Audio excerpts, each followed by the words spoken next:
May pagka-tradisyonal ba ang hanap niyong activity? Aba, meron din sila niyan sa Zambales. Kakaiba raw ang lalagyan ng asin dito sa bayan ng Botolan. Hindi kasi sa plastic ito iniimbak, kundi sa isang tradisyonal na sisidlan na kung tawagin ay buyo.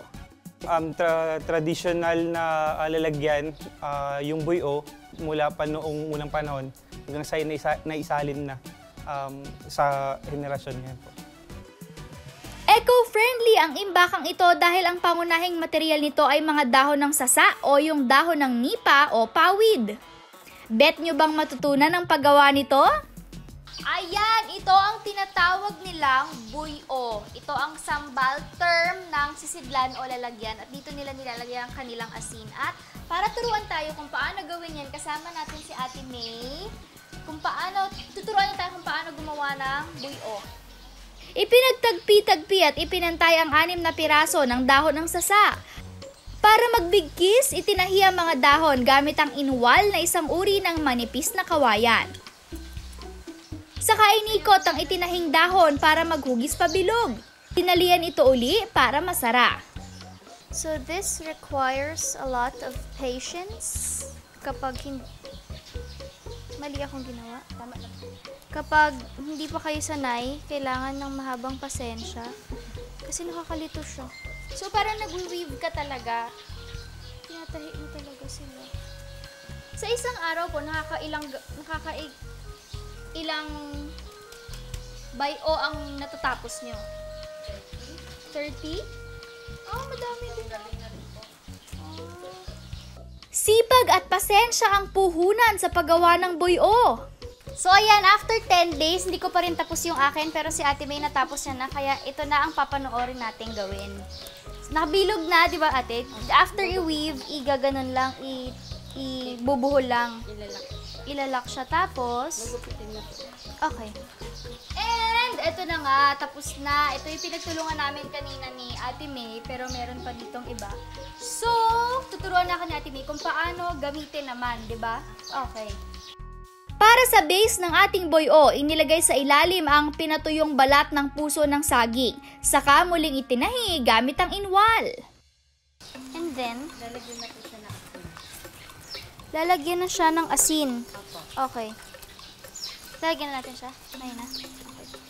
Gaano kadami? Wala kahit basta magkasya.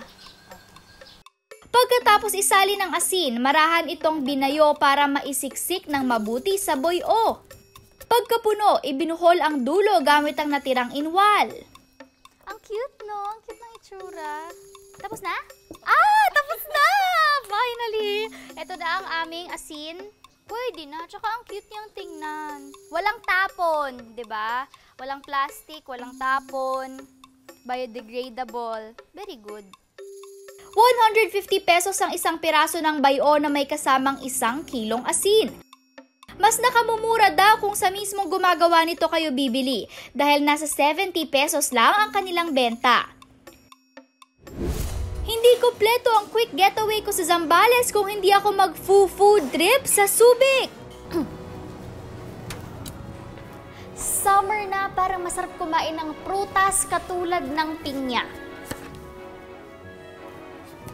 Pinoy food ang ibinibida sa resto ito, pero ang winner daw sa kanila, itong pineapple fried rice. Isa po sa bestseller namin po yung pineapple fried rice na binabalik-balikan po ng mga customer dito. Kasi po ano po siya, hindi po katulad ng mga regular lang na fried rice na sinangag na may garlic lang. Yung sa amin nilagyan namin ng twist na may pineapple, kaya yung lasa niya medyo manamis-namis. Inihanda na ang ingredients. Iginisa ang bawang, hipon, carrots, red bell pepper, at pinya na mataas sa fiber for good digestion. Isinunod ang rice, mga pampalasang seasoning, at asin.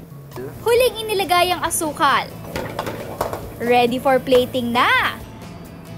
Pinya level up ang recipe dahil sa mismong pinya inilagay ang fried rice.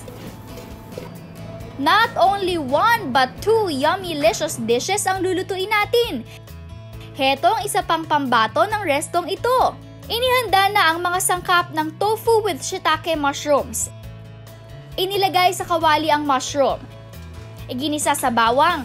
Isinunod ang giniling na pork at pork stock o yung pinagpakuluan ng pork. Inilagay din ang seasoning. May oyster sauce, paminta, asukal, at tofu na mayaman sa iron na panlaban sa anemia at calcium na pampatibay ng buto. Pampalapot ng sarsa ang cornstarch. After 2 to 3 minutes, luto na ang tofu with shiitake mushroom. BAE, as in before anything else, dapat matikman ko muna mga ito. Cute, no? O walang tapon, 'di ba? Laman ng pinya, and then seafood, tapos carrots, red bell pepper. Medyo matamis na medyo may hint ng toyo. Hindi siya nakakaumay. Hindi siya nakakaumay kasi may fruit, so may tamis ka, ganyan. Nakaka-refresh. Masarap siya. Masarap yung mismong tofu. Hindi maasim na tofu. Bet ko to, in fairness. Medyo matamis. Pero masarap siya.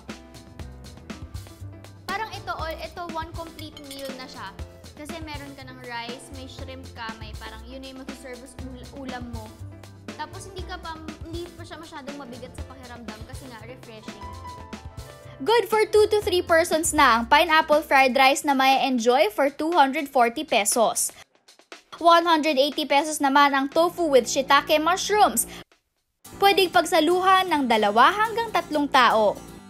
TBH, to be honest, isa ang probinsyang ito sa lagi kong binabalik-balikan. Sa masayang rampa at food trip na swak sa aking panlasa, ang say ko lang, SYS, as in, see you soon, Zambales!